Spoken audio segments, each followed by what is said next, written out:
लोकतंत्र का अर्थ, उसकी विशेषता और उसके गुणों के बारे में चर्चा करी थी। आज हम लोकतंत्र के अवगुण या दोष के बारे में चर्चा करेंगे। लोकतंत्र के जितने समर्थक रहे हैं, संभवतः उससे अधिक उसके आलोचकों की संख्या है। इसकी आलोचना राजनीतिज्ञों, नेताओं, लेखकों, वैज्ञानिकों, जीव विज्ञान शास्त्रियों, मनोविज्ञान शास्त्रियों आदि ने की है। टैलीरैंड ने इसे गुंडों का कुलीन तंत्र, कार्लाइल ने इसे मूर्खों का शासन तथा लुडोविस्की का मत है कि प्रजातंत्र मृत्यु की ओर ले जाता है और कुलीन तंत्र जीवन की ओर। एच.डी. वेल्स कहते हैं कि इसे 5 मिनट में ही खत्म किया जा सकता है। ट्रिस्टे इसे अस्थिर अयोग, वेली इसे भ्रष्ट धनिक तंत्र, हर्टमान इसे शोर मचाने वाले गप्पियों, बात में से बात निकालने वाले चापलूसों व धनिक प्रशंसकों के लिए स्वर्ग कहता है। तो आइए हम देखते हैं अब इसमें लोकतंत्र के क्या अवगुण या उसकी दोष क्या है। सबसे पहला है व्यक्ति असमान। जीव विज्ञान और मनोवैज्ञानिकों ने प्रजातंत्र की इस मूल धारणा पर प्रभाव किया है कि व्यक्ति समान है। जीव विज्ञानी शास्त्रियों का कहना है कि व्यक्तियों में विभिन्न जन्म द्रव्य के कारण उनके अनुसार मंदबुद्धि, मानसिक रोग, असमानताएं, पैतृक व्यक्तियों में शारीरिक शक्ति, नैतिक बल तथा अनुभव और प्रशिक्षण प्राप्त करने की क्षमताओं में भिन्नताएं प्राकृतिक। दूसरा, अकुशल व अकर्मण्य शासन। लोकतंत्रात्मक शासन कुशलता, शीघ्रता और ईमानदारी से कार्य नहीं कर सकता है, जबकि अधिनायक तंत्र, राजतंत्र और कुलीन तंत्र अधिक कुशल शासक। लोकतंत्र उन वस्तुओं को प्राप्त नहीं कर सकता जिसे अधिनायक तंत्र या कुलीन तंत्र प्राप्त कर सकता है। इसका कारण यह है कि प्रजातंत्र में अंतर्निहित सीमाएं होती हैं।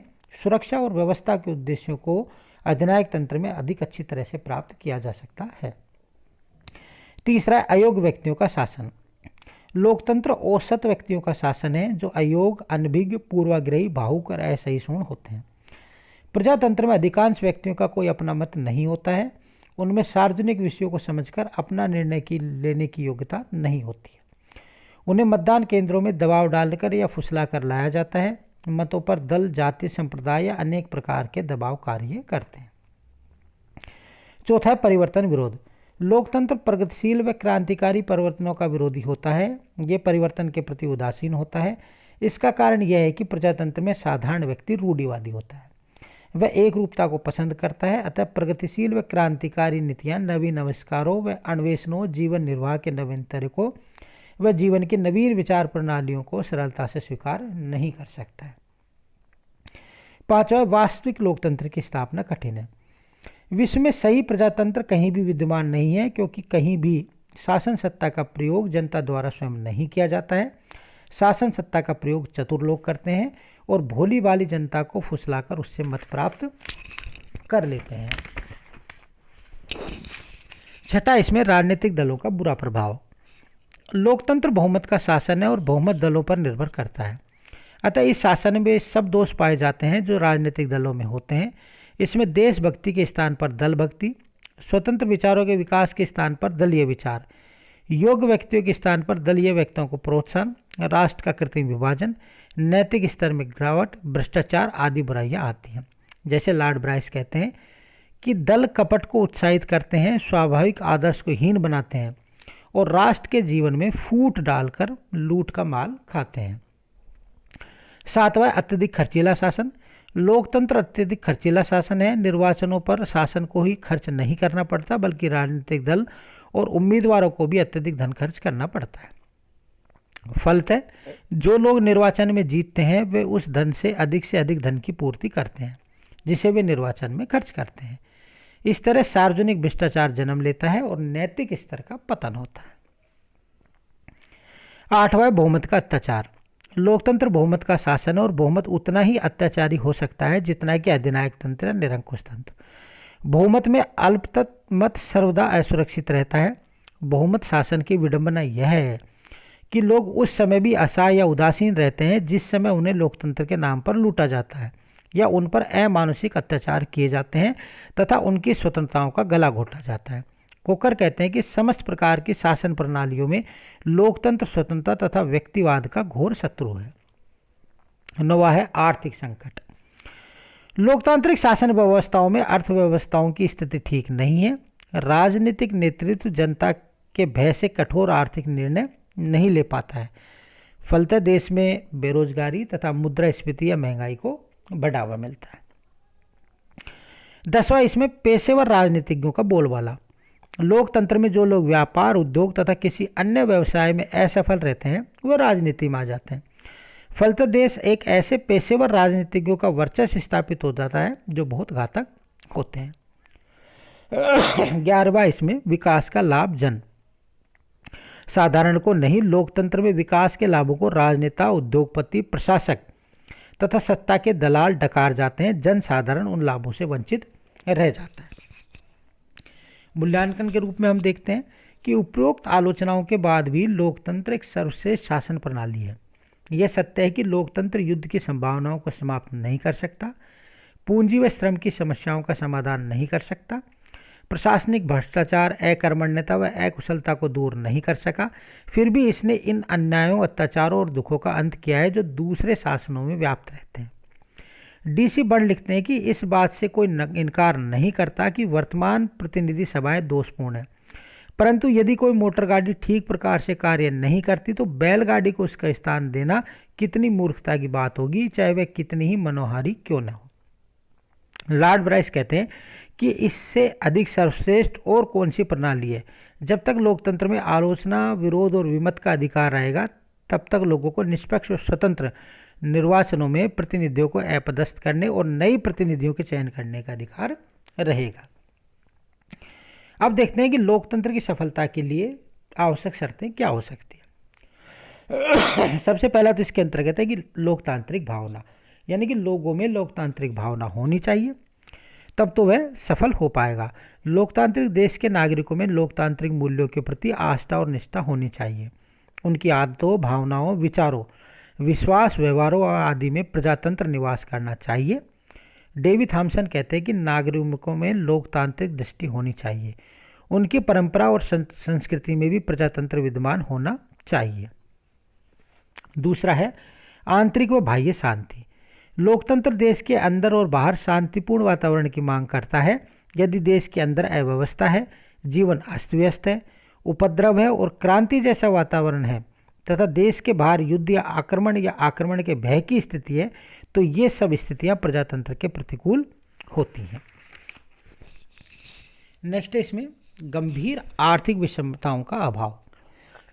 लोकतंत्र नागरिकों में न्यूनतम आर्थिक समानताओं की मांग करता है। इसके अभाव में नागरिक अपनी राजनीतिक स्वतंत्रताओं का सही उपयोग नहीं कर सकते।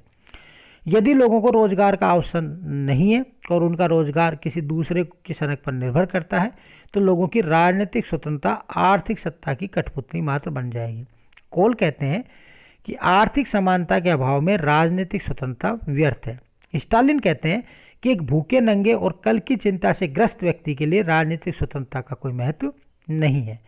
हावसन कहते हैं कि धनिकों का धन और निर्धनों की निर्धनता प्रजातंत्र को भ्रष्ट कर देती है। चौथा इसमें सामाजिक और राजनीतिक समानता। लोकतंत्र सामाजिक और राजनीतिक समानता की मांग करता है।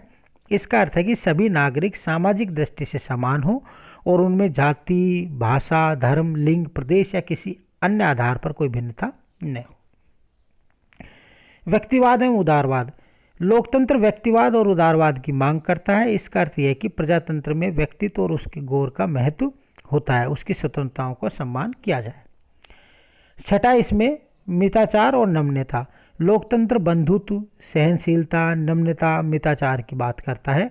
बंधुत्व के अभाव में उदारवाद उच्च श्रृंखल हो जाता है और सहनशीलता के अभाव में प्रजातंत्र अत्याचारी हो जाता है। प्रजातंत्र निश्चित ही बहुमत का शासन है, परंतु इसमें जहां अल्पमत से आशा की जाती है वह बहुमत के निर्णय को स्वीकार करे, वहीं इसमें बहुमत से भी यह आशा की जाती है कि वह अल्पमत के विचारों का आदर करे। सातवां इसके अंतर्गत खुला समाज।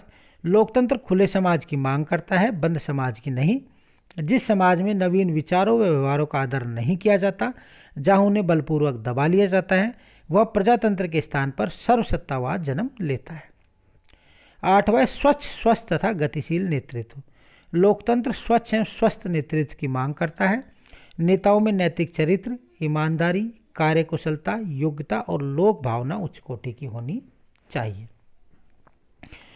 नेक्स्ट है इसमें स्वतंत्र, निष्पक्ष व नियतकालीन निर्वाचन। यह लोकतंत्र की पहली शर्त है। निर्वाचन लोकतंत्र की आत्मा है और निर्वाचनों से प्रजातांत्रिक सरकार का निर्माण होता है। और जनमत की अभिव्यक्ति होती है। नियतकालीन निर्वाचन प्रजातांत्रिक सरकार की निरंकुश प्रवृत्तियों पर निषेधात्मक शक्ति के रूप में कार्य करते हैं। यदि लोगों की जागरूकता शासकों पर निर्वाचन लादने की स्थिति में है तो शासन निरंकुश हो नहीं सकता। नेक्स्ट है इसमें सतत जागरूकता व निडरता। लोकतंत्र नागरिकों से सतत जागरूकता, निडरता और साहस की मांग करता है। यदि नागरिक अपने अधिकारों और कर्तव्यों के प्रति जागरूक हैं तो कोई भी शासक उन्हें उनकी स्वतंत्रताओं से वंचित नहीं कर सकता है। वायरन कहते हैं कि सतत जागरूकता स्वतंत्रता की कीमत है। गार्नर कहते हैं कि प्रजातंत्र को सबसे बड़ा खतरा मतदान के समय मतदाताओं द्वारा दिखाई गई दुखद उदासीनता है। पेरिक्लिस कहते हैं कि साहस स्वतंत्रता का मूल मंत्र है। नेक्स्ट है इसमें औद्योगिक बहुल समाज व मध्य वर्ग। लोकतांत्रिक औद्योगिकीकरण की मांग करता है। औद्योगिकीकरण प्रजातंत्र को वह भौतिक आधार प्रदान करता है जिससे वह विकसित होता है, और औद्योगिकीकरण नागरिकों को सुविधाएं प्रदान करता है। नेक्स्ट है इसमें शिक्षा।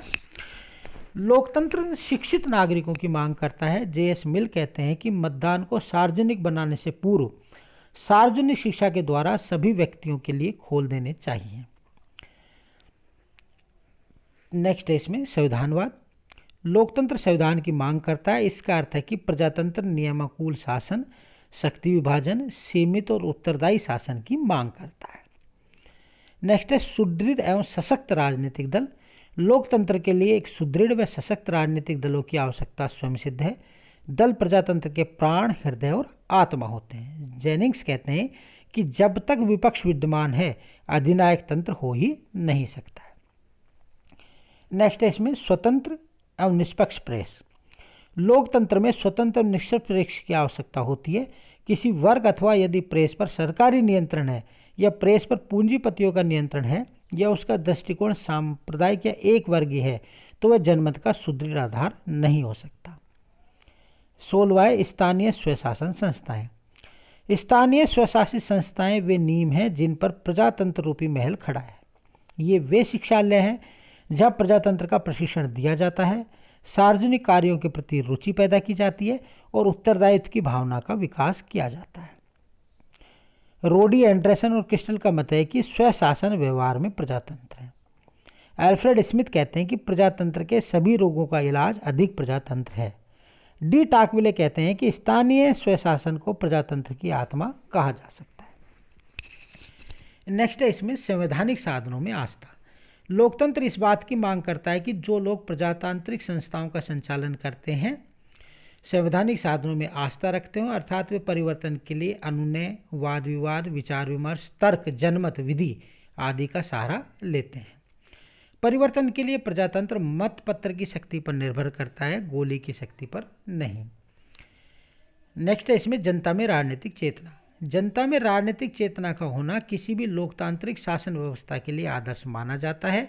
इसमें अधिनायकवादी प्रवृत्तियों को प्रोत्साहन नहीं मिलता है। नेक्स्ट है न्यायपालिका की स्वतंत्रता। लोकतंत्र में नागरिकों के अधिकारों की रक्षा करने तथा सरकार की तानाशाही प्रवृत्तियों पर अंकुश लगाने के लिए न्यायपालिका का स्वतंत्र तथा निष्पक्ष होना आवश्यक है। और लास्ट है इसमें लोगों का उच्च चरित्र। लोकतंत्र की सफलता के लिए जनता का उच्च चरित्र होना अत्यंत आवश्यक माना जाता है। जनता में नैतिकता, अनुशासन, प्रामाणिकता, राष्ट्रभक्ति तथा समर्पण की भावना होना आवश्यक है।